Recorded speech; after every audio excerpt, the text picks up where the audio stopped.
अस्सलाम वालेकुम फ्रेंड्स, कैसे हैं आप सब। आज एक और अज़ाब कब्र का वाक़या आपके साथ मैं बयान करूंगा। ये एक बीवी का वाक़या है। एक मर्तबा एक ख़ानदान कब्रिस्तान गया।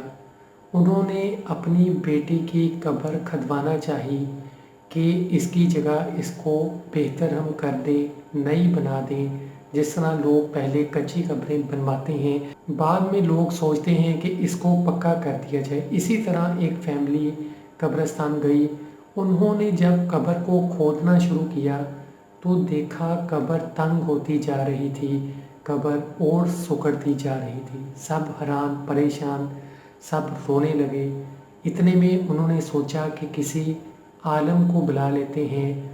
उन्होंने किसी आलम को बुलाया और उनसे मशवरा किया कि ये क्या बात है, क्यों ऐसा हो रहा है।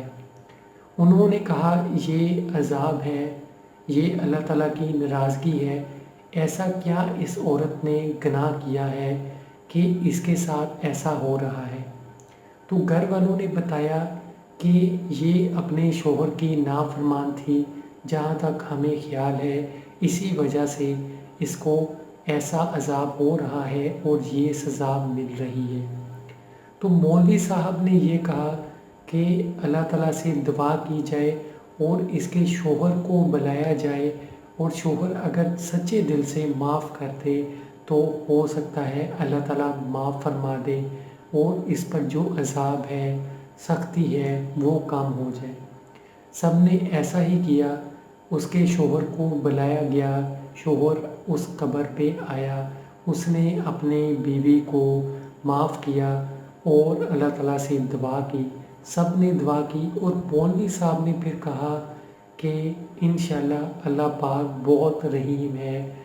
इन दुआओं से और इनके शोहर की माफ़ी की वजह से इंशाल्लाह अल्लाह अपने फजल व करम से इस कब्र से अज़ाब हटा लेगा।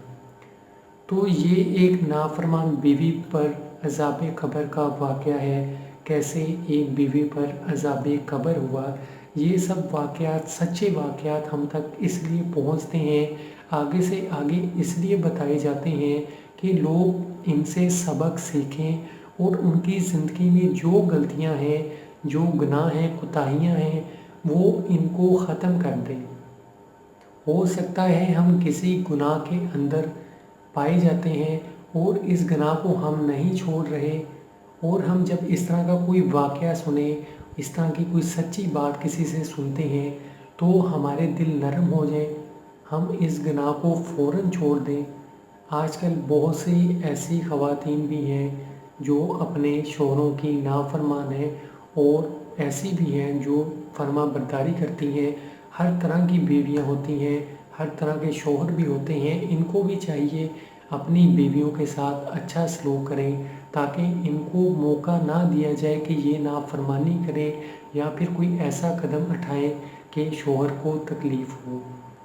तो सबसे बड़ी यही वजह है कि अगर ख़वातीन से ये ख्वाहिश रखी जाए कि वो इज़्ज़त करें, फर्मा बरदार बने, तो इनको नरमी से, प्यार और मोहब्बत से ट्रीट किया जाए। अगर ज़िंदगी में ही तमाम मामलात बेहतर कर लिए जाएं, जैसा कि अगर ये कोई वीडियो शौहर देख रहा है तो वो अपनी बीवी को समझाए, अगर वो नाफरमान है तो उसको बताए कि उसकी नाफरमानी की वजह से क्या नुकसान हो सकता है, अल्लाह ताला कितना नाराज़ होता है। और अगर शौहर को लगता है कि वो नरमी से पेश आएगा और उसकी बीवी ठीक हो जाएगी, उसके साथ अच्छा सलूक हो जाएगा, तो शौहर को भी चाहिए कि वो अपनी बीवी के साथ नरमी के साथ पेश आए। यकीनन कोई भी शौहर ये नहीं चाहेगा कि उसकी बीवी पर कोई मुश्किल वक्त आए, उस पर कोई भी सज़ा आए। अगर कोई बीवी ये वीडियो देख रही है तो अगर वो शौहर की नाफरमानी करती है, फ़ौरन से अपने शौहर से माफ़ी मांग ले, उसको ये सच्चा वाक़या बताए।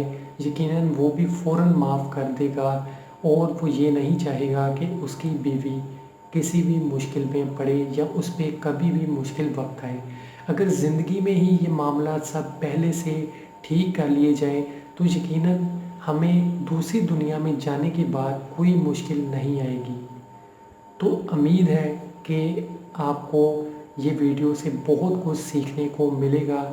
اپنا بہت سا خیال رکھیے گا، ویڈیو کو لائک شیئر اور چینل کو سبسکرائب ضرور کریں تاکہ میں اور بھی ویڈیوز آپ کے سامنے لے کے آ سکوں۔ اپنا بہت سا خیال رکھیے گا۔ خدا حافظ۔